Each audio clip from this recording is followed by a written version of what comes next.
በራእይ መጽሐፍ ምዕራፍ 20 ከቁጥር 1 ጀምሮ ያለውን የእግዚአብሔርን ቃል እንደዚህ ያነባለሁ። የጥልቁን መክፈቻና ትልቅ ሰንሰለት በእጁ የያዘ መልአክ ከሰማይ ሲወርድ አየሁ። እርሱም የጥንቱን እባብ ዘንዶውንም ማለትም ዲያብሎስን ወይም ሰይጣንን ይዞ 1000 ዓመት አሰረው። 1000 ዓመትም እስኪፈጸም ድረስ ከእንግዲህ ወዲህ ሕዝቦችን እንዳያስድ ወደ ጥልቁ ጣለው። ዘጋውም፣ በእርሱም ላይ ማኅተም አደረገበት። ከዚያም በኋላ ለጥቂት ጊዜ ሊፈታ ይገባዋል። ቀጥሎም ዙፋኖቹን አየሁ። በዙፋኖቹም ላይ ለመፍረድ ሥልጣን የተሰጣቸው ሰዎች ተቀምጠው ነበር። ደግሞም ስለ ኢየሱስ ምስክርና ስለ እግዚአብሔር ቃል የተሰየፉትን ሰዎች ነፍሶች አየሁ። እነርሱ ለአውሬው ወይም ለእርሱ ምስል አልሰገዱም፣ በግንባራቸው ወይም በእጃቸው ላይ የአውሬው ምልክት አልተቀበሉም። እነርሱም ከሞት ተነስተው ከክርስቶስ ጋር 1000 ዓመት ነገሱ። የቀሩት ሙታን ግን 1000 ዓመት እስኪፈጸም ድረስ ከሞት አልተነሱም። ይህ የመጀመሪያው ትንሣኤ ነው። በመጀመሪያውም ትንሣኤ ተካፋይ የሚሆኑ ብፁዓንና ቅዱሳን ናቸው። ሁለተኛው ሞት በእነርሱ ላይ ሥልጣን የለውም። ነገር ግን የእግዚአብሔርና የክርስቶስ ካህናት ይሆናሉ፣ ከእርሱም ጋር 1000 ዓመት ይነግሳሉ። 1000 ዓመት ሲፈጸም ሰይጣን ከስራቱ ይፈታል። በአራቱም የምድር ማዕዘናት ያሉትን ሕዝቦች ጎግና ማጎግን እያሳተ ለጦርነት ሊያሰልፋቸው ይወጣል። ቁጥራቸውን በባህር ዳርቻ እንዳለ አሸዋ ነው። እነርሱም ወደ ምድር ሁሉ ወጥተው የቅዱሳንን ሰፈርና የተወደደችውን ከተማ ከበቡ። ነገር ግን እሳት ከሰማይ ወርዶ በላቸው። ያሳታቸው ዲያብሎስም አውሬውና ሐሰተኛው ነቢይ ወዳሉበት ወደ እሳቱና ወደ ዲኑ ባህር ተጣለ። እነርሱም ቀንና ሌሊት ከዘላለም እስከ ዘላለም ይሰቃያሉ። ከዚህም በኋላ ታላቅ ነጭ ዙፋንና በእርሱም ላይ የተቀመጠውን አየሁ። ምድርና ሰማይ ከፊቱ ሸሹ፣ ስፍራም አልተገኘላቸውም። ሙታንን ታላላቆችና ታናናሾችንም በዙፋኑ ፊት ቆመው አየሁ። መጽሐፉም ተከፈቱ። ሌላም መጽሐፍ እርሱም የሕይወት መጽሐፍ ተከፈተ። ሙታንም በመጽሐፉ ተጽፎ በተገኘው መሰረት እንደ ሥራቸው መጠን ተፈረደባቸው። ባህርም በውስጡ የነበሩትን ሙታን ሰጠ። ሞትና ሲኦልም በእርሱ ውስጥ የነበሩትን ሙታን ሰጡ። እያንዳንዱም እንደ ሥራው መጠን ተፈረደበት። ከዚያም በኋላ ሞትና ሲኦል ወደ እሳት ባህር ተጣሉ። የእሳቱ ባህር ሁለተኛው ሞት ነው። ስሙ በሕይወት መጽሐፍ ተጽፎ ያልተገኘ ሁሉ ወደ እሳት ባህር ተጣለ። ከፍና አድርግ መጽሐፋችንን ስለምንወደው ነው ከፍን የምናረገው። እኔ የምለውን ከኔ ጋር እንላለን። እግዚአብሔር ሆይ አመሰግናለሁ፣ ቃልህን እወደዋለሁ፣ ካንተም እማራለሁ። የበዛ ሰላም፣ የማይወሰድ ደስታ፣ የድል ሕይወት ዛሬም ነገም ለዘላለም አለኝ። አሜን። በኢትዮጵያ አዲስ ኪዳን ካህናት ቤተክርስቲያን አዲስ አበባ አጥቢያና በማርሴል ቴሌቪዥን የራእይ መጽሐፍ ጥናትን ከኛ ጋር እየተከታተላችሁ ያላችሁ የራእይ መጽሐፍ ጥናታችን ቀጥሎ ዛሬ 20ኛው ምዕራፍ ላይ ደርሰናል። በባለፈው ሳምንት የተመለከትነው 19ኛውን የራእይ መጽሐፍ ምዕራፍ ነው። 19ኛው የራእይ መጽሐፍ ምዕራፍ 21 ቁጥሮች እንደነበሩት 3 መሰረታዊ ነገሮችን እንዳሳየን ተነጋግረናል። የቅዱሳንን ደስታ፣ የበጉን ሰርግ ዝግጅት፣ እንደዚሁም የክርስቶስን በክብር መምጣት በተመለከተ የሚናገር ምዕራፍ እንደነበረ ባለፈው ሳምንት ተነጋግረናል። ትዝ ካላችሁ የራእይ መጽሐፍ ምዕራፍ 19 በአዲስ ኪዳን ውስጥ ለመጀመሪያ ጊዜ ሃሌሉያ የሚለውን ቃል የምናገኝበት ምዕራፍ ነው። ሃሌሉያ ማለት እግዚአብሔርን አመስግኑ ማለት ነው። አሜን ማለት ደግሞ የምስጋና መቀበያና ማረጋገጫ የሆነ ቃል ነው። አሜን ማለት ይሁን ይደረግ ማለት እንደሆነ ባለፈው ሳምንት አይተናል። በዚህ በራእይ መጽሐፍ ምዕራፍ 19 ላይ ባለፈው ሳምንት እንደተነጋገርነው የምስጋናቸው ምክንያት 4 ነው። አንደኛ እግዚአብሔር እንባቸውን ስላበሰ፣ ጸሎታቸውን ስለመለሰ፣ ባቢሎንን ስለቀጣ፣ ሐሰተኛውን ክርስቶስ ድል ስለነሳ፣ በእነዚህ 4 ምክንያቶች የሰማይ ነዋሪዎች ታላቅ ምስጋና ለእግዚአብሔር ያቀርባሉ። ደግሞ ሲያቀርቡ እንደዚህ ይላሉ፣ ማዳን ክብርና ኃይል የአምላካችን ነው ብለው ይላሉ። ሰሞኑን በተደጋጋሚነት እንደተናገርኩት ማዳን ክብርና ኃይል የአምላካችን ነው እንደሚል መጽሐፍ እኛ ለሰው ልጆች፣ ለጻድቃን፣ ለሰማዕታት፣ ለመላእክት ክብር ማናመጣው መጽሐፋችን ክብር ያምላካችን ነው ስለሚል ነው። ያልተሸራረፈ ያልተጓደለ ሙሉ ክብር ከዘላለም እስከ ዘላለም በዙፋኑ ላይ ለተቀመጠ ሁሉን ድል ላደረገ ሰባቱ ማህተብ ለፈታ ተመልሶ በክብር ለሚመጣ ለሱ ብቻ ሃሌሉያ ማዳን ያምላካችን ነው ብለው አመሰግኑ። ከዛም ሙሽራይቱ ራሷን አዘጋጅታለችና የበጉ ሰርግ ደርሷልና እግዚአብሔርን አመስግኑት ደስ ይበላችሁ እያሉ የሰማይ ነዋሪዎች እንደዘመሩ ተነጋግረናል። ወደ መጨረሻው የራእይ መጽሐፍ ላይ ትዝ ካላችሁ በፀሐይ መካከል የቆመው መልአክ በሰማይ መካከል የሚበሩትን ወፎች የእግዚአብሔርን እራት እንዲመገቡ እንደ ግብዣ እንዳቀረበላቸው ሐዋርያው ቅዱስ ዮሐንስ ጽፎልናል። አንድ ጊዜ በሰማይ ለቅዱሳን የሰማይ ነዋሪዎች የራት ግብዣ የበጉ ሰርግ ሲዘጋጅ በምድር ደግሞ ሌላ የእግዚአብሔር ራት እንደተዘጋጀ አውርተናል። በዚህ ግብዣ ላይ የተጠሩት በምድር በተዘጋጀው የእግዚአብሔር ራት ላይ የተጠሩት ሰዎች ሳይሆኑ የሰማይ ወፎች እንደሆኑ ደግሞ የተጋበዙት የነገስታትን ያለቆችን የፈረሰኞችና የፈረሶችን የታላላቆችና የታናናሾችን ስጋ እንዲመገቡ እንደተጋበዙም ተነጋግረናል። ትዝ ካላችሁ በነጩ ፈረስ ላይ ተቀምጦ ሰማይ ተከፈተ ብሎ ዮሐንስ ከጻፈ በኋላ በነጭ ፈረስ ላይ ተቀመጠ። ከዛ አይኖቹ እንደ እሳት ነበልባል ነው። በእጁ ሰይፍ ይዟል፣ በትር አለው። እንደዚሁም ደግሞ በደም የተረጨ ልብስ ለብሷል። ስሙ የእግዚአብሔር ቃል ተብሏል ይባላል እያለ ይነግረናል። እናም ጌታ ኢየሱስ ክርስቶስ በነጭ ፈረስ ላይ ሆኖ ከቅዱሳኑ ጋር አብሮ እንደመጣ ሰማይ ተከፍቶ ዮሐንስ እንደተመለከተ ተነጋግረናል።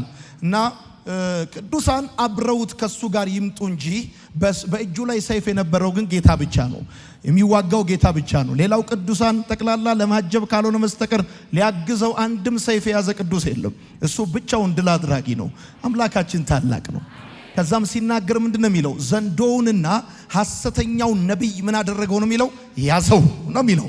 ዘንዶውንና ሐሰተኛው ነብይ ያዘው ከነነፍሳቸው ወደ እሳት ባህር ጣላቸው ከተታቸው ነው የሚለው። ወዳጆቼ ያዘው ከሆነ ድል ነሺ ነው። ተያዙ ከሆነ እኩያ ነው። በሰልፍ ሜዳ ላይ ከዚህ ከአውሬው ጋር አልተያዙም። ጌታ ያዘው። ያዘውና ተያዙ ይለያያል። ተያዙ የኩያ ነው። ተያይዘው ተደባድበው ወዘት ሲጥለው ዘዛምኛም ሲጥለው ይሄም ሲያረ እንደዛ አይደለም የሚለው። ያዘው ነው የሚለው። አሜን ይባላል። ለዘመናት ሲያስቸግር የነበረውን አውሬውን ያዘዋል። ከዛ ወደ እሳት ባህር ጣለዋል። ጠላታችሁ እንደዚህ ነው መጨረሻው። አሜን ይባላል። ኢየሱስ ጌታ ነው። በደንብ አድርጉና አሜን በሉ። እና ያዘው ነው የሚለው። ኢየሱስ ጌታ ነው። ዛሬ ደግሞ የሺህ ዓመት መንግስት ብላችሁ ጻፉ። የሺህ ዓመት መንግስት ብላችሁ ጻፉ። የራእይ መጽሐፍ ምዕራፍ 20 የመጨረሻውን ትምህርት የመጨረሻውን ፍርድና የመጨረሻውን ድል የያዘ ምዕራፍ ነው። የምትጽፉ ሰዎች የመጨረሻውን ትምህርት በራእይ መጽሐፍ ውስጥ የምታገኙት በራእይ መጽሐፍ ምዕራፍ 20 ላይ ነው። የመጨረሻውን ትምህርት የመጨረሻውን ፍርድና የመጨረሻውን ድል የያዘ ምዕራፍ ነው የራእይ መጽሐፍ ምዕራፍ 20። 20ኛው ምዕራፍ 15 ቁጥሮች ያሉት ሲሆን እነዚህን 15 ቁጥሮች በአራት ከፍለን ማየት እንችላለን። ከቁጥር 1 እስከ 3፣ ከ4 እስከ 6፣ ከ7 እስከ 10 እና ከ11 እስከ 15 ብለን ለአራት ከፍለን ማየት እንችላለን። ምክንያቱም የራእይ መጽሐፍን በምታጠኑበት ጊዜ መጀመሪያ ስኬሌተኑን ማግኘት በጣም ጥሩ የጥናት ዘዴ እንደሆነ ከዚህ በፊትም ተናግሬያለሁ። ስለዚህ 20ኛው ምዕራፍ 15 ቁጥሮች አሉት። ለአራት እንከፍላቸዋለን። የመጀመሪያዎቹ 3 ቁጥሮች የዲያብሎስን መታሰር በተመለከተ የሚናገሩ ቁጥሮች ናቸው። ቀጥሎ ያሉት 2 ቁጥሮች ከ4ኛው ቁጥር እስከ 6ኛው ቁጥር ያሉት ደግሞ የሺህ ዓመቱን መንግስት በተመለከተ የሚናገሩ ቁጥሮች ናቸው። ቀጥሎ ያለው ደግሞ ከቁጥር 7 እስከ 10 ያለው የዲያብሎስን መጨረሻ የሚናገር ቁጥር ነው። በመጨረሻም ከ11ኛው ቁጥር እስከ 15ኛው ቁጥር ያለው ደግሞ የዘላለምን ፍርድ በተመለከተ የሚናገር ሐሳብ ነው።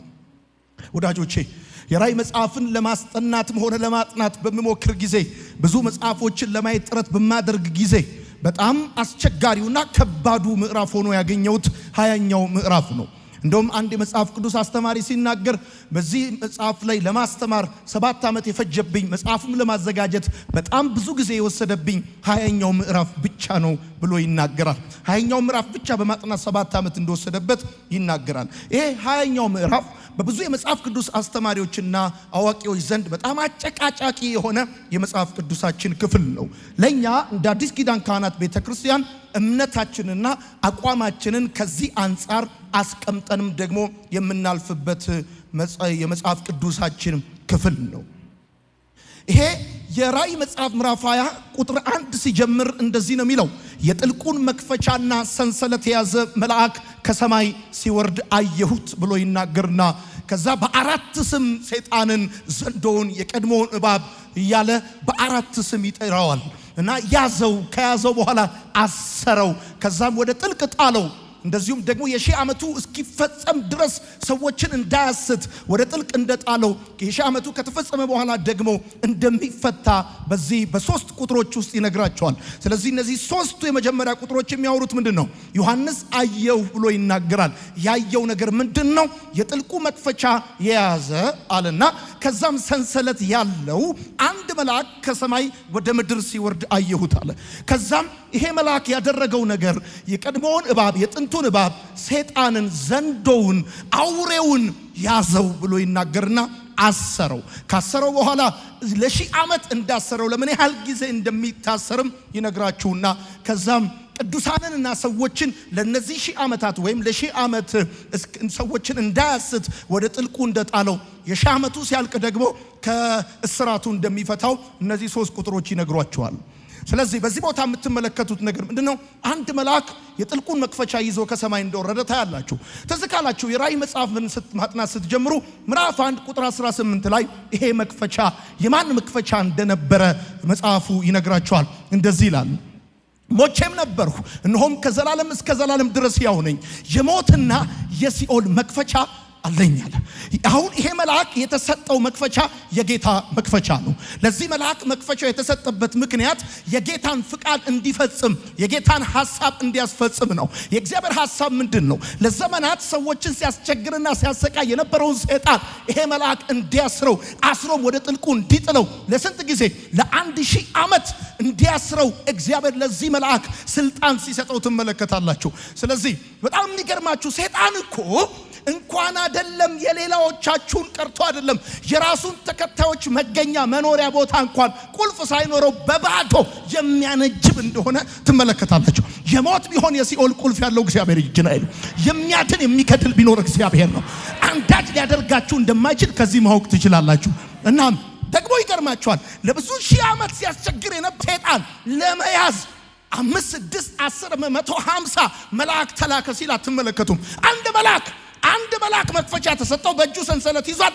አንድ መልአክ ለዘመናት ሲያስቸግር የነበረውን ሰይጣን ያዘዋል፣ ዘንዶውን ያዘው፣ ከዛስ አሰረው፣ ከዛም ወደ ጥልቁ ጣለው። ይሄም ደግሞ ለሺህ ዓመት ነው ብሎ ይናገራል። ስለዚህ የመክፈቻው ባለቤት ጌታ ነው።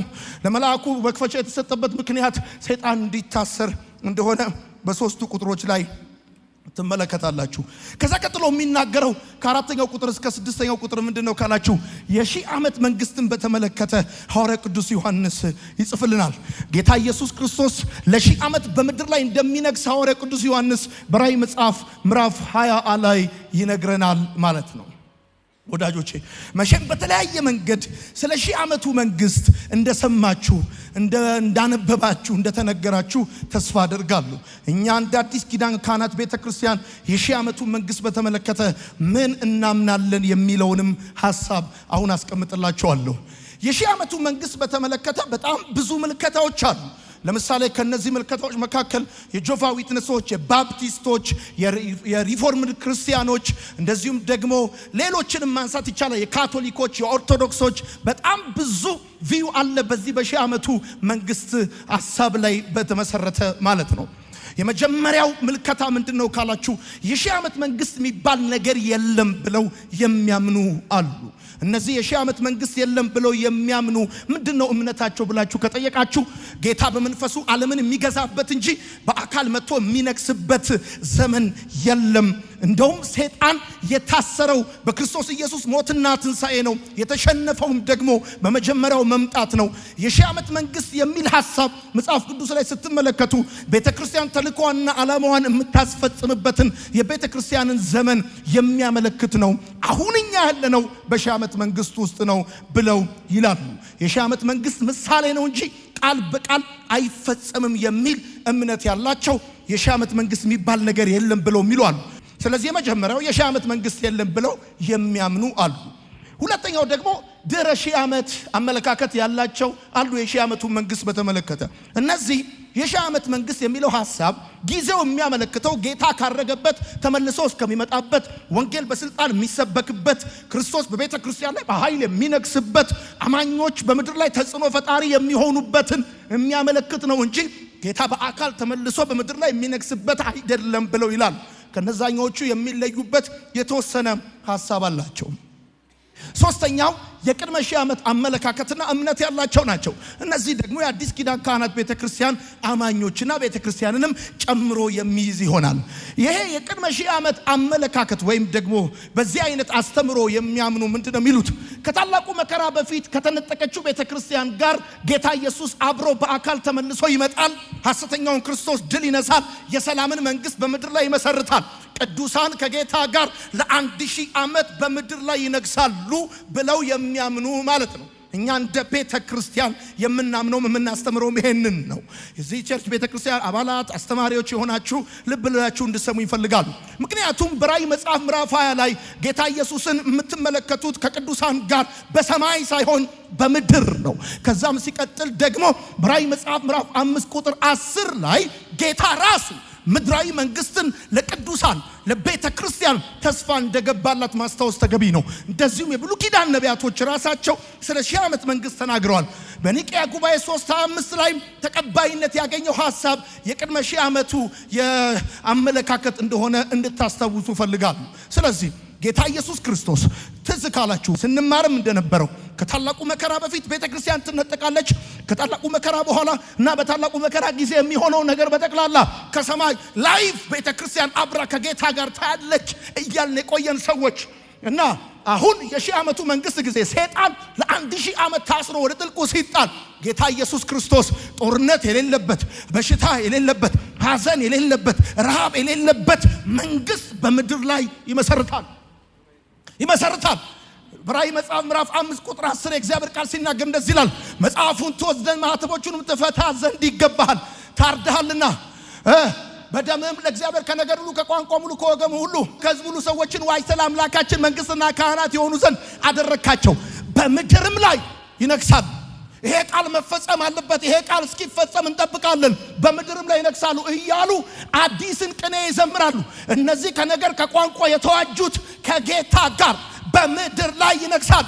የሚነግሱበት መንግስት ደግሞ ኮራፕሽን የሌለበት፣ ረሃብ የሌለበት፣ ጦርነት የሌለበት፣ ሐዘን የሌለበት አብሶሉትሊ ፐርፌክት የሆነ ኪንግደም ጌታ ለዓለም ያስተዋውቃል። የዚህ መንግስት አባልና አካል ነኝ የሚል ካለ አሜን ይበል።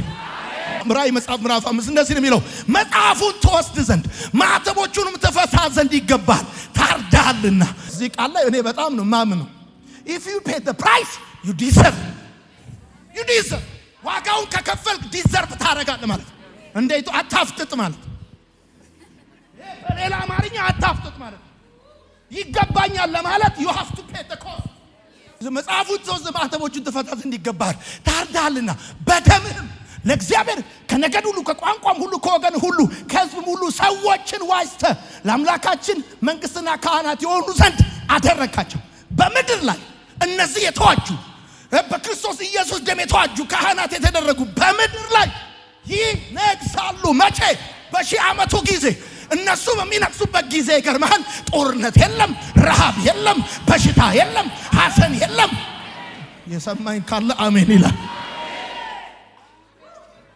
አሁን የዓለም መንግስታት ተሰብስበው ጦርነት ለማስቆም ቢሞክሩም ማቆም አይችሉም። ሌላው አይሁዶች ናቸው። አይሁዶች ምንድነው የሚሉት? እግዚአብሔር ጠላቶቻችን ድል ይነሳል፣ በጽዮን ተራራ በዳዊት ዙፋን ላይ ይቀመጣል ብለው ይሄ ሺህ ዓመቱን የሚያስቡት ከራሳቸው አንጻር ነው አይሁዶች የሚያስቡት። ወዳጆቼ እኛ እንደ አዲስ ኪዳን የምናምነው የድህረውንም አይደለም ቃል በቃል የሺህ ዓመት መንግስት የለም። እኛ ቃል በቃል የሙታን ትንሣኤ አለ። ቃል በቃል ሰይጣን ለ1000 ዓመት ይታሰራል ብለን እናምናለን። ይታሰራል። አሁን ያኔ ልቀቅ የለ ልትከል የለ አየር ላይ የምትወናጨፍ የለ የውጊያ ጸሎት ይቆማል። አሁን እየተቃወምን እንጸልያለን ምናምን የለም። ኢየሱስ የሰማኝ ካለ አሜን ይበል። አሜን በል አንተ በደንብ አድርግ። ከዛ ዮሐንስ እንደዚህ ያለ ሰይጣን ሲታሰርና ወደ ጥልቁ ሲጣል ብቻ አይደለም ያየሁት አለ። ዙፋኖችና በዙፋን ላይ የተቀመጡ ብዙ ሰዎችን አየኋቸዋል። እነዚህ ሰዎች እነማን ናቸው ብላችሁ ስትሉ ከጌታ ጋር ድል የነሱ ናቸው አለ። አንደኛ ቆሮንቶስ መጽሐፍ ምዕራፍ 6 ከቁጥር 2 እስከ 3 ሲናገር እንደዚህ አለ። ቅዱሳን በዓለም ላይ እንዲፈርዱ አታውቅምን? ለምን? ራእይ መጽሐፍ ምዕራፍ 4 ቁጥር 6 ስታነበው የምትመለከተው ነገር አለ። ዙፋን አየው፣ በዙፋኑ ላይ ብዙ ሰዎች ተቀምጠው አየው አለ። ይሄ አንደኛ ቆሮንቶስ መጽሐፍ ምዕራፍ 6 ከቁጥር 2 እስከ 3 ያለው ሐሳብ የሚፈጸመው ራእይ መጽሐፍ ምዕራፍ 20 ላይ ነው። ቅዱሳን በዓለም ላይ እንዲፈርዱ አታውቅም? በዓለም ላይ ብትፈርዱ ከሁሉ ይልቅ ትንሽ ስለሚሆን ነገር ልትፈርዱ አትበቁምን? እና ቅዱሳን በዓለም ላይ ሊፈርዱ ከጌታ ጋር በዙፋን ላይ ይቀመጣሉ። በክርስቶስ ኢየሱስ ሆኖ ድል የነሱ በጠቅላላ ማለት ነው። ወዳጆቼ መጽሐፍ ቅዱሳችን ከዚህ በመቀጠል የሚያስተምረን ከሙታን ትንሣኤ በኋላ ሁለት መሰረታዊ ነገሮች አሉ ብላችሁ ጻፉ። ከሙታን ትንሣኤ በኋላ የሙታን ትንሣኤ እንዳለ ታምናላችሁ እርግጠኛ ነኝ። ከሙታን ትንሣኤ በኋላ ሁለት መሰረታዊ ነገሮች አሉ። የመጀመሪያው የዘላለም ሕይወት ነው። ሁለተኛው የዘላለም ፍርድ ነው። የዘላለም ሕይወትና የዘላለም ፍርድ የሚባሉ ሁለት መሰረታዊ ነገሮች አሉ። ራእይ መጽሐፍ ምዕራፍ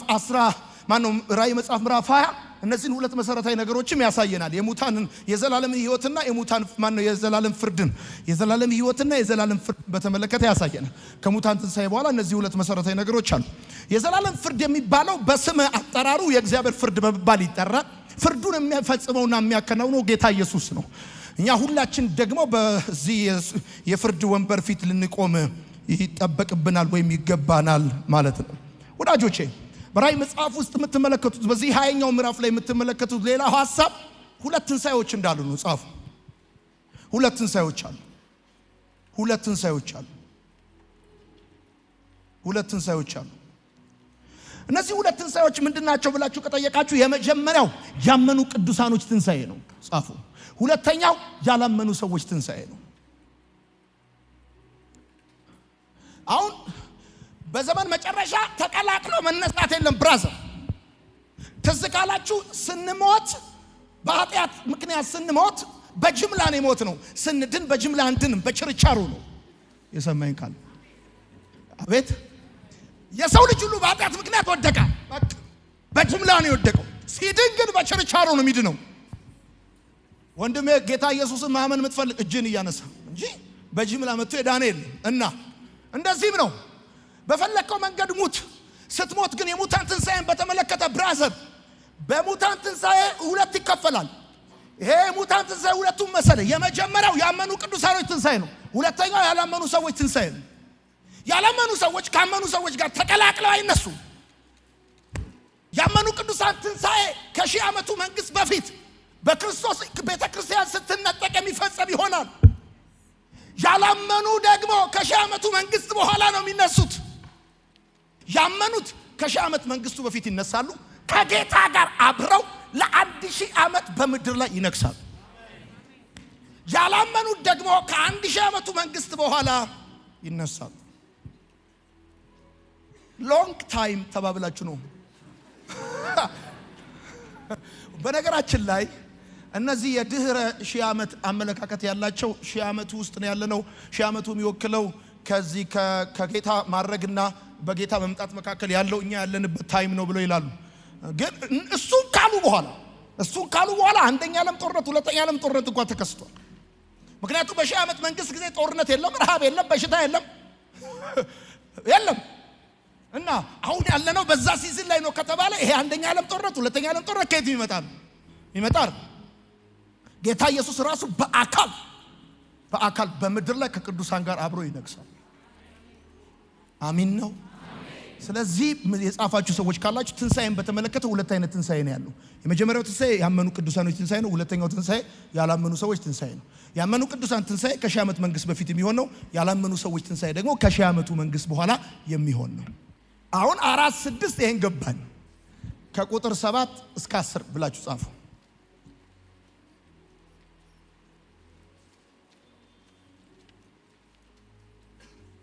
ብራዘር የማመንህ ቤኒፊት አለው። ማመንህ ጥቅም አለው።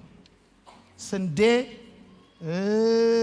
ሰልባጅ ምናም ተብለ ሆገርክ በጠቅላላ ማመንህ ጥቅም አለው። ኢቭን በሙታን ትንሳኤ ጊዜ ራሱ ልዩነት ቀድመ ነው የምትነሳው። ከተነሳ በኋላ ከጌታ ጋር አብረህ ትነግሳለህ። እንደውም እንደዚህ ያለው መጽሐፉ ሲናገር አንብበው። በመጀመሪያው ትንሳኤ የሚነሱ ብፁዓን ናቸው። ምን ማለት ነው? they are saved ማለት ነው። በነገራችን ላይ በሁለተኛው ትንሳኤ የሚነሱ ያላመኑ ሰዎች በሚነሱበት ትንሳኤ የሚነሱት ለፍርድ ነው የሚነሱት። እሱ ብቻ አይደለም፣ ፍርዱ ራሱ ለሁለት ይከፈላል። ጻፉ። ያላመኑ ሰዎች ፍርድና ያመኑ ሰዎች ፍርድ። ኢቭን ተቀላቅለ እንኳን አይፈረድብህም። ስለዚህ በኋላ ላይ እመጣለሁ። ቆይ እሱን ቆይ አሁን አልነካከውም። እሺ ቁጥር 20 ከ7 እስከ 10 እሺ የሺህ ዓመቱ መንግስት ካለቀ በኋላ ሰይጣን ለተወሰነ ጊዜ እንዲፈታ ይፈታል ይላል። አራ አንበባችሁት መጽሐፍ አይልም ወይ? ለተወሰነ ጊዜ ምን ይላል? ይፈታል ይላል። ደግሞ ይገርማል። 1000 ዓመት ከታሰረ በኋላ ለተወሰነ ጊዜ ሲፈታ በጣም ብዙ ሰዎችን አስተባብሮ በእግዚአብሔር ላይ ጦርነት ያውጃል። እነዚህ ከሰይጣን ጋር ተባብረው ከ1000 ዓመቱ መንግስት በኋላ ከሰይጣን ጋር ተባብረው እግዚአብሔርን ለመውጋት የሚመጡ ሰዎች ግን ከየት ነው የሚመጡት የሚለው ጥያቄ በጣም አሳሳቢ ጉዳይ ነው። ከ1000 ዓመት በኋላ ከ1000 ዓመት መንግስት በኋላ እንደገና ሰይጣን በነገራችን ላይ የመጨረሻውን ቅጣት ሰይጣንን የሚያከናንበው ራእይ መጽሐፍ ምዕራፍ 20 ላይ ይሄንን ሙከራ ካረገ በኋላ ጎግ ማንጎግ የሚለውን ሐሳብ በኋላ ትመለከታለህ። ካረገ በኋላ እግዚአብሔር እድል አይሰጠውም። እንደውም ይገርምሃል በዚህ በራእይ መጽሐፍ ምዕራፍ 20 ላይ ስትመለከቱ ሞት ከዚህ በኋላ ነው የማይኖረው። ከራእይ መጽሐፍ ምዕራፍ 20 በኋላ ሞት የሚባል ነገር አይኖርም። እና ቁጥር 7 እስከ 10 ስትመለከቱ ሰይጣን ከ1000 ዓመት በኋላ ተፈታ። ሲፈታ ግን አርፎ አይደለም የተቀመጠው። በጣም ብዙ ሰዎችን አስተባብረው በእግዚአብሔር ላይ ሊያምፅ ተነሳ። እነዚህ ሰዎች ያመጹት ሰዎች ከየት መጡ ቢባል በዚህ 1000 ዓመት መንግስቱ ጊዜ አንደኛ ጦርነት የለም፣ ረሃብ የለም፣ በሽታ የለም እና ሰዎች እድሜያቸው ረጅም ነው። ከዛም ሲቀጥል ደግሞ በዚህ 1000 ዓመት መንግስት ጊዜ ይወልዳሉ፣ ይዋለዳሉ። በጣም የሚገርማችሁ በ1000 ዓመት መንግስት ጊዜ ጦርነት የሌለበት፣ ረሃብ የሌለበት፣ በሽታ የሌለበት፣ ሐዘን የሌለበት አብሶሉት ኪንግደም በምድር ላይ ጌታ ራሱ በአካል ከቅዱሳን ጋር ነግሶ አሳይቷቸው የሰው ልጆች ግን ጌታን ቢያውቁትም አይቀበሉትም። ስለዚህ ይሄ የሚያስረዳችሁ ነገር ምንድነው? ሰው ፍጹም በሆነ ሁኔታ ውስጥ እንኳን ቢኖር፣ ሰው ባያመው፣ ሰው ባይርበው፣ ሰው ጦርነት ባይኖርበት እንኳን መንፈሳዊ ሊሆን አይችልም። መንፈሳዊ ሊሆን አይችልም። ሰው ከሺህ ዓመቱ መንግስት ማለቅ በኋላ ከሰይጣን መፈታት በኋላ ብዙ ሰዎችን አስተባብሮ እግዚአብሔር ላይ ለማመጽ ሰይጣን ሲነሳ የምትመለከቱት ነገር አንዳንድ ጊዜ ያስባችሁታል። እኔም ራሴ ተሸውጄ ነበር። መልሱን ያገኘሁት እዚህ ጋር ነው። ሰው ካልቸገረው፣ ሰው ካላጣ፣ ሰው ምንም ነገር ካልገጠመው ሰላማዊ ይሆናል ብዬ አምን ነበር። አይሆንም። እንደኔ በኢትዮጵያ ቤተክርስቲያን ታሪክ ለሚያገለግለው ህዝብ ገንዘብ የሰጠ ፓስተር ካለ ጥራኝና ዓለም ፊት ለፊት በሂሳብ እንነጋገራለን። ምን ነበር የምሰጥበት ምክንያት? ካራባቸው፣ ካልቸገራቸው፣ ካላጡ ሰላም ሰጥተውኝ ይኖራሉ ብዬ አምን ነበር። ግን እንደውም ይገርማል፣ ሰዎች ባገኙ ቁጥር ነገረኛ ነው የሚሆኑት። የሰማኝ ካለ ባገኙ በበሉ ቁጥር፣ ጤነኛ በሆኑ ቁጥር ሰላም ይሰጡኛል ብለህ ካሰብክ ትሳሳታለህ። ለምን መሰለህ? መጽሐፉ እንደዚህ ያለ 1000 ዓመት እንግዲህ ያሳያችሁ። 1000 ዓመት በ1000 ዓመት መንግስት ውስጥ ጦርነት የሌለበትን ኪንግደም ጌታ አሳይቷቸው፣ ረሃብ በሽታም በሌለበት ሁኔታ ዓለምን አስተዳድሮ ከቅዱሳን ጋር አብሮ ነግሶ ከ1000 ዓመት በኋላ ሰይጣን ሲፈታ አብረውት ያብራል። እስቲ ለ1000 ዓመት ያለ ጦርነት ያለ ረሃብና ያለ በሽታ የመራችሁ ኪንግ ላይ እንዴት ጦርነት ተሰብቃላችሁ? የሰማኝ ካለ አሁን የሚዋጉት ረሃብ ስላለ ብቻ እንዳይመስላችሁ። ጦርነት የሰው ኔቸር ስለሆነ የሰማኝ ቃል ረሃብ ድህነት ብቻ አይደለም ኮዙ ረሃብ ድህነት በሽታ በሌለበት ኪንግደም ውስጥ ኖረው ሲያበቁ ሰይጣን ሲፈታ አብረው ከሱ ጋር ተባብረው አብሶሉት ኪንግደም ባሰፈነ ኪንግ ላይ ይነሳል። ስለዚህ ይሄ የሚያሳየው ነገር ምንድነው ካላችሁ ሰው በተፈጥሮ ጌታን ቢያቀውም ላይቀበለው ይችላል። አንዳንዶቻችሁ በዚህ እውር ቢበራ ሽባ ቢተረብተር ሙታን ቢቀሰቀሱ ሰዎች ወደ እግዚአብሔር መንግስት የሚጨመሩ ጌታ የሚቀበሉ ምናምን ይመስላችኋል። እውር ስላልበራ የሞተ ስላልተነሳ ሽባ ስላልተተረተረ ብቻ ሰዎች የእግዚአብሔር መንግስት የማይቀበሉ ከመሰላችሁ ተሳስታችኋል። እውርም እየበራ የሞተም እየተነሳ ሽባም እየተተረተረ እያዩ እግዚአብሔርን ላይቀበሉ ይችላል። ለዚህ ነው ከአምስቱ አሳና ከስንቱ እንጀራ በልተው ሲያበቁ ይታጠፋል። ሰው ይቀነጠሳል። የሰማኝ ካለ ቅንጥስ ይላል። ምን ነው? ምንም። እኔ ሰው ጦርነት ኔቸሩ እንደሆነ የገባኝ ራእይ መጽሐፍ ምዕራፍ 20 ላይ አንተ እኩልነትና ፍትሃዊነትን ሰላምንና ፍትህን ለማስፈን ትዋጋለህ። ፍትህ ሰላምና ጤንነት ኢቭን ይገጥማል። የሺህ ዓመቱ መንግስት ካራክተር ፕሮስፐረስ መሆን መበልጸግ ጌታ ኢየሱስ ለ1000 ዓመት ከቅዱሳን ጋር በምድር ላይ ሲነግስ ምድር በጣም ነው ፕሮስፐር የምታደርገው። ምን አተው ነው ለጦርነት ከ1000 ዓመት በኋላ ከሰይጣን ጋር ያበሩት ብላችሁ ስትጠይቁ በፍጹም ሰው የቱንም ያህል ጎዶሎ ቢሞላለት ጠበኛ ኔቸሩ ሊቆም አይችልም። እና እንደዚህ ያለ መጽሐፉ ሲናገር ጎግ ማጎግ ብሎ ራእይ መጽሐፍ ምዕራፍ 20 ከቁጥር 7 እስከ 10 ባለው ስታነቡ ጎግ ማጎግ በሉና ጻፉ። ጎግ ማጎግ ማለት የቃሉ ትርጉም ሰራዊት ማለት ነው። መንጋ ማለት ነው። በስቶ የሚሄድ ማለት ነው። የሚንጋጋ ማለት ነው። ጎግ ማጎግ ማለት በስቶ የሚሄድ ሰራዊት የሚንጋጋ ማለት ነው። አይታችሁ ከሆነ እዚህ ራእይ መጽሐፍ ምዕራፍ 20 ከቁጥር 7 ጀምሮ ስታነቡ ከአራቱም ማዕዘን የሰው ልጆችን አሰባስቦ ነው የሚለው። መንጋ ነው። ጎግ ማለት ብዙ ማለት ነው። ማንጎግ ማለት የብዙ ማለት ነው። እና ሕዝቅኤል መጽሐፍ ምዕራፍ 38 ከቁጥር 1 እስከ 19 ስታነቡ ይሄ ጎግ ማንጎግ የሚለው ቃል ለመጀመሪያ ጊዜ ሕዝቅኤል መጽሐፍ ምዕራፍ 38 ላይ ነው የምታገኙት። እዚህ መጽሐፍ ላይ ምዕራፍ 38 ላይ የምትመለከቱት እስራኤልን ለመውጋት የመጣውን የሰሜን ሰራዊት የሚያመለክት ቃል የበዛ የተንጋጋ በጣም ብዙ ቁጥር ያለው እንደማለት ነው። ይኸው እዚህ ላይ የእግዚአብሔርም ቃል ወደ እኔ እንዲህ ሲል መጣ። የሰው ልጅ ሆይ ፊትን በጎግ ላይና በማንጎግ በምድርም ላይ በሞሳና በቶቤል ዋነኛ አለቃ ላይ አቅናበት፣ ትንቢትም ተናገርበታል። ይሄ ማለት ጎግ ማለት ብዙ ማለት ነው። ማንጎግ ማለት የብዙ ማለት ነው። የሚንጋጋ ሰራዊት ማለት ነው። ይገርማቸዋል። ከምድር ጫፍ እስከ ምድር ጫፍ ሰዎችን አስተባብረው በእግዚአብሔር ላይ ሊያምጽ ሰይጣን ከብዙዎች ጋር ይነሳል። ከዛም የእግዚአብሔር ቃል ሲናገር እንደዚህ ይላል። በሰይጣን መሪነት በእግዚአብሔር ላይ የሚነሳውን ሰራዊት ነው የሚናገረው። እግዚአብሔር ከሰማይ በእሳት ያጠፋዋል። አሜን በሉ። በደንብ አሜን በሉ። እግዚአብሔር ምን ያደርገዋል? ያጠፋዋል። የሰው ልጅ ስንት ጊዜ በእግዚአብሔር ላይ እንደሚያምጽ ይገርማቸዋል። አሁን በመድኃኒዓለም ያሳይ ለ1000 ዓመት ድህነት፣ ረሃብ፣ በሽታና ሐዘን የሌለበትን መንግስት አሳይቶ ሐሳብ አቀይሩ። ይሰማኝ ካለ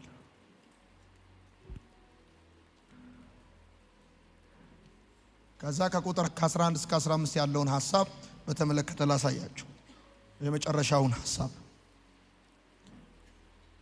የጥልቁ መክፈቻና ሰንሰለት የያዘ አንድ መልአክ ከሰማይ ሲወርድ አየሁት። ሰይጣንን አሰረው፣ ወደ ጥልቁ ጣለው፣ ቅዱሳን እንዳያስት ለ1000 ዓመት አሰረ። ኦኬ። ሰይጣን ለ1000 ዓመት ከታሰረ በኋላ ለ1000 ዓመት የ1000 ዓመት መንግስት ይመሰረታል። የ1000 ዓመቱ መንግስት ጠባይ ምንድነው? ጦርነት የለም፣ ሐዘን የለም፣ በሽታ የለም፣ ረሃብ የለም፣ ድህነት የለም። እና ይሄን መንግስት ማን ነው የመሰረተው? ጌታ ከቅዱሳን ጋር። ቅዱሳንስ እንዴት ይነሳሉ? ከ1000 ዓመቱ መንግስት በፊት በክርስቶስ ኢየሱስ ያመኑ እንዴት ይመሰረታል? ከታላቁ መከራ በፊት ከተነጠቀችው ቤተክርስቲያን ጋር ጌታ ተመልሶ በአካል በምድር ላይ ይነግሳል። እነሱ አንድ ላይ ይሄን የሺህ ዓመት መንግስት ይመሰረታሉ ከጌታ ጋር። በዚህ የሺህ ዓመት መንግስት ጊዜ እንደነገርኳችሁ እነዚህ መሰረታዊ ነገሮች የሉም። ረሃብ፣ ጦርነት፣ በሽታ ምናምን የለም። እና ያላመኑ ሰዎች መቼ ይነሳሉ? ከሺህ ዓመቱ መንግስት በኋላ። ትንሳኤ ለስንት ይከፈላል? ለሁለት። ያመኑ ቅዱሳን ትንሳኤና ያላመኑ ትንሳኤ። ያመኑ ቅዱሳን ትንሳኤ ከሺህ ዓመት መንግስት በፊት ይነሱና ከጌታ ጋር አብረው ይነግሳሉ እያለ ሐሳብ ነው አሁን ያለው። ኦኬ። በሺህ ዓመቱ መንግስት ጊዜ አብሶሉት ኪንግደም ከተመሰረተ በኋላ ሰይጣን ሲፈታ ሰዎች በዚህ የሺህ ዓመት ጊዜ ውስጥ ያገባሉ፣ ይጋባሉ፣ ይወልዳሉ። እሱ ብቻ አይደለም፣ በሽታ ስለሌለ፣ ጦርነት ስለሌለ እድሜያቸው ረጅም ይሆናል። ረሃብ የለም፣ ድህነት የለም። በጣም ነፍ ዓመት ይኖራሉ። ከዛስ ከዚህ ነፍ ዓመት በኋላ ከሰይጣን ሲፈታ ከሰይጣን ጋር ተባብረው በእግዚአብሔር ላይ ያምጻሉ። በእግዚአብሔር ላይ ያምጻሉ። አሁን አንዳንድ ሰዎች እኔ ምን አረኩትና ነው ሰው በእኔ ላይ የሚነሳው የምትሉ ሰዎች፣ ሰው በእናንተ ላይ የሚነሳው ሰው ጠግቦ ሁሉ ሊነሳባችሁ ይችላል። ርቦት ብቻ። ጌታ ይባርከኝ። እኔ ኢየሱስ ጌታ እና ጎግ ማጎግ ማለት ነው የቃሉ ትርጉም ማለት ነው። ጎግ ማጎግ ማለት ሰራዊት ብዙ ሚንጋጋ ማለት ነው። አቤት ብዙ ማለት ነው። ጎግ ማለት ብዙ ማለት ነው። ማንጎግ ማለት የብዙ ብዙ ማለት ነው። ከዛ እስከ ምድር ጫፍ ሰዎችን አስተባብረው በእግዚአብሔር ላይ ይነሳል። እግዚአብሔርም በምን በእሳት ይመታዋል። ከቁጥር 11 እስከ 15 ብላችሁ ጻፉ። አሁን ደግሞ ኢየሱስ ጌታ። ከሺህ ዓመቱ መንግስት በኋላ የሚቀጥለው የዘላለም ፍርድ ነው ብላችሁ ጻፉ። ከሺህ ዓመቱ መንግስት ማለቅ በኋላ የሚቀጥለው የዘላለም ፍርድ ነው። ወዳጆቼ ይህ ፍርድ የዘላለም ፍርድ ብላችሁ ጽፋችሁ ሰዎች ለራሳቸው ለስራቸው የዘላለም ዋጋ የሚቀበሉበት ፍርድ ነው። ሰዎች ለስራቸው የዘላለም ዋጋ የሚቀበሉበት ፍርድ ነው። እሱ ብቻ አይደለም። ሰው ሁሉ ለሁለት ነገር ትንሣኤ ያገኛል፣ አልያም ለሞት ወይም ለህይወት። ወዳጆቼ ታውቃላችሁ፣ የዘላለም ህይወት የሚባለው ነገር በፍላጎት አይደለም፣ ግዴታ ነው። ስለዚህ ፍርድ በራሱ የምትጽፉ ሰዎች ለሁለት ይከፈላል። ፍርድ በራሱ ያላመኑ ሰዎች ፍርድና ያመኑ ሰዎች ፍርድ መባል። ያላመኑ ሰዎች ፍርድ በነገራችን ላይ የነጩ ዙፋን ፍርድ የሚባለው ሰዎች ኃጢአተኛ ናቸው አይደሉም የሚለውን ለመመርመር የምትቀርቡበት ፍርድ ሳይሆን ኃጢአተኛ እንደሆኑ የተረጋገጠ ሰዎች ዋጋቸውን ለመቀበል የሚቆሙበት ፍርድ ነው። ስለዚህ ያላመኑ ሰዎችና ያመኑ ሰዎች ስማቸው በሕይወት መጽሐፍ ያልተጻፈ ወደ እሳት ባህር ተጣሉ ብሎ ነው ምዕራፉ የሚጨርሰው። ያመኑ ሰዎች ደግሞ ከስራቸው አንጻር ዋጋ ይቀበላሉ፣ በጭንቅ ይድናሉ የሚለውን ሐሳብ እዚህ ጋር ማስገባትና መረዳት ተገቢ ነው። በጭንቅ ይድናሉ የሚለውን ማለት ነው። እና መጽሐፉ ሲጨርስ ምንድነው የሚለው? እንዲህ ብላችሁ ጻፉ። የነጭ ዙፋን ፍርድ ሰዎች ኃጢአተኛ ለመሆናቸው የሚመረመሩበት ሳይሆን ኃጢአተኛ መሆናቸው ተረጋግጦ ዋጋ የሚቀበሉበት ዙፋን ነው። ተረጋግጦ አሁን ከዚህ አንዳንድ ሰው ይመስለዋል ይሞታል፣ ከዛ በኋላ ያው በትንሣኤ ይነሳል፣ ከዛ ይሰልፋል እንደዚህ እና እየተጠራ ና ተብሎ ይመረመራል። እንደዚህ አርገ እንዲህ አርገ ትዝ አይልም እንዲህ አርገ ተብሎ በልግባ። እንደዚህ አይነት ነገር የለም ብራዘር። እንኳን አይደለም የእግዚአብሔር ኤክስሬ የዚህ ምድር ካሜራ እንኳን ወዲያው ነው የሚያደርግ። እልፍ ስትል ላፍ ነው የሚያደርግ። አላየም? ዱባይ ምናምን መኪና ስትነልፍ ላፍ ሂሳብህን ይቆርጡልሃል። እንደውም አንዳንዶቹ ራሳቸው ከሀገራቸው ስትወጣ እኮ እስካን ሁሉ አያደርጉም። ስታል እልም ያደርጓል። ያውቀዋል ማነ ምንድነ ምን ሰርታል ትታወቃል። አላየም? የሰለጠኑት ሀገር አሜሪካም ሌላም ሀገር ብትሄድ ምንም አታመልጠም።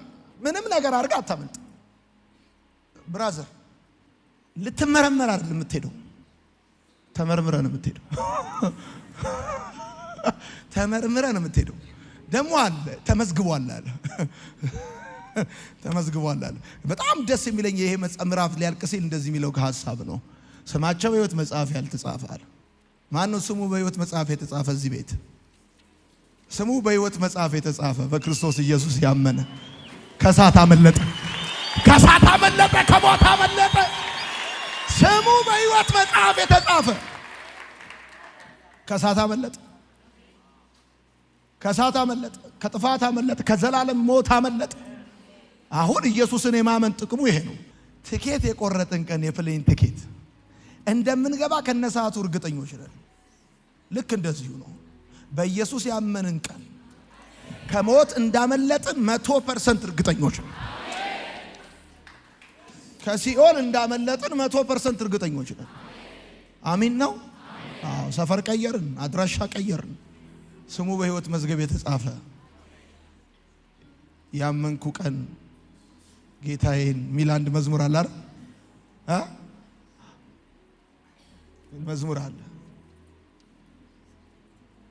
አንብቡት። እንደዚህ ይላል 20ኛው ምዕራፍ መጨረሻው እንዲህ ይላል፣ ከዚህ በኋላ ሞትና ሲኦል ወደ እሳት ባህር ተጣሉ። ጻፉ እንዲህ ብላችሁ፣ ከራእይ መጽሐፍ ምዕራፍ 20 በኋላ ሞት የሚባል ነገር አይኖርም። የእሳቱ ባህር ሁለተኛ ሞት ነው። ስሙ በሕይወት መጽሐፍ ተጽፎ ያልተገኘ ሁሉ ወደ እሳት ባህር ተጣለ።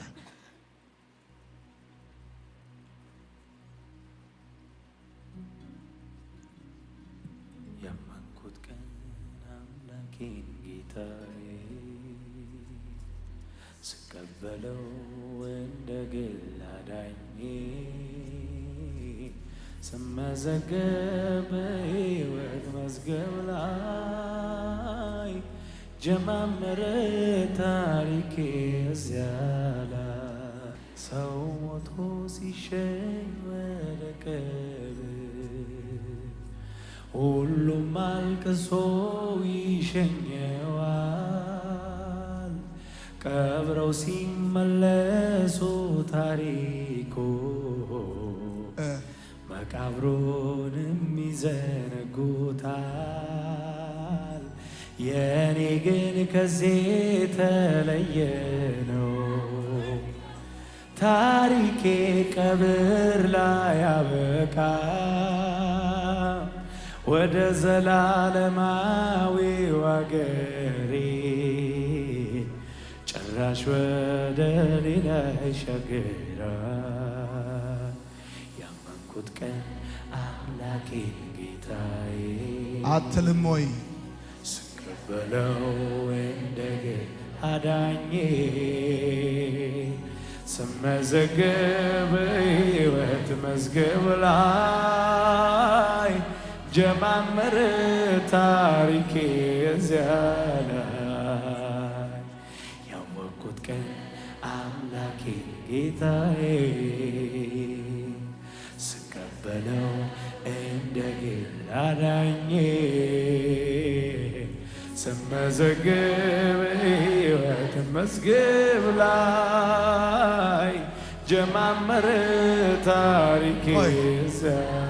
ቆይ መጽሐፋችሁን ክፈቱትማ፣ ክፈቱት። ቁጥር 15 ላይ አውጡ። 20ኛው ምዕራፍ እንደዚህ ነው።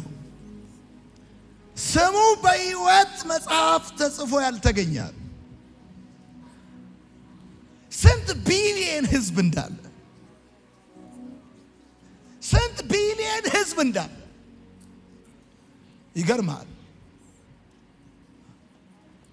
ስሙ በሕይወት መጽሐፍ ተጽፎ ያልተገኛል።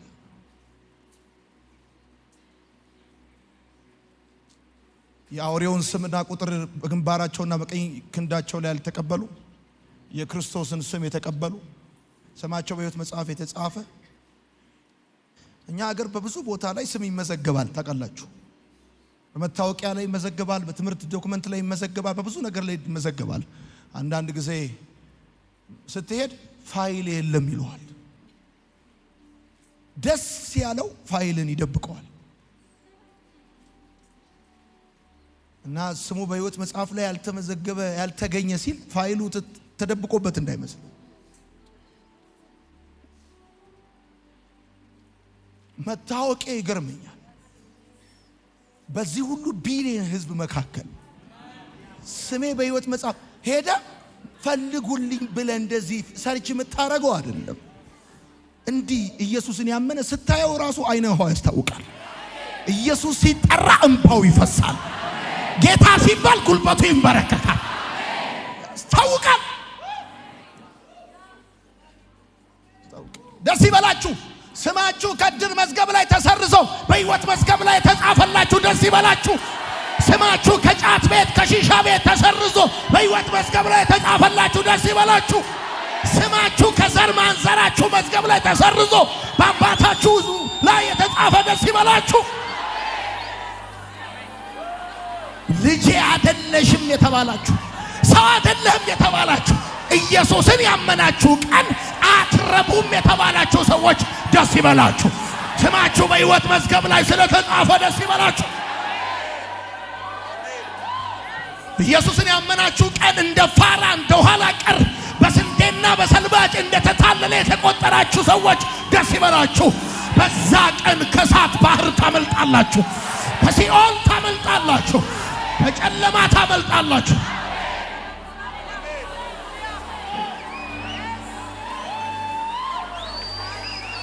ኢየሱስ ክርስቶስን እንደ ግል አዳኝ አድርጎ መቀበል የሃይማኖት ጉዳይ ሳይሆን የመመዝገብ ጉዳይ ነው። በሕይወት መዝገብ ላይ ስምን የማስመዝገብ ጉዳይ ነው።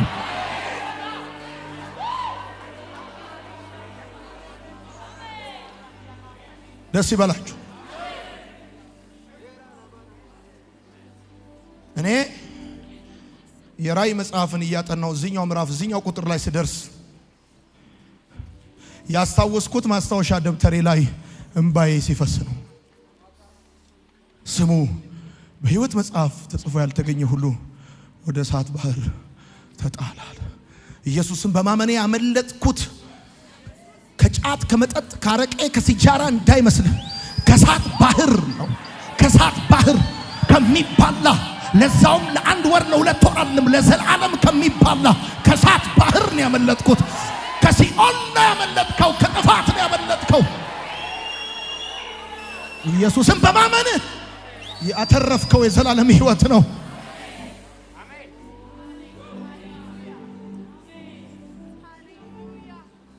ማንም አያስመልጥህም ከዚህ እሳት።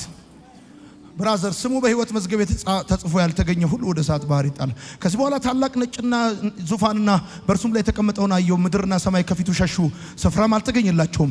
ሙታንን ታላላቆችና ታናናሾች በዙፋኑ ፊት ቆመው አየሁ። መጽሐፍትም ተከፈቱ። ሌላም መጽሐፍ እርሱም የሕይወት መጽሐፍ ተከፈተ። ሙታንም በመጽሐፍቱ ተጽፎ በተገኘው መሰረት እንደ ሥራቸው መጠን ተፈረደባቸው። በባህርም በውስጡ የነበሩትን ሙታን ሰጠ። ሞትና ሲኦልም በእርሱ ውስጥ የነበሩትን ሙታን ሰጡ።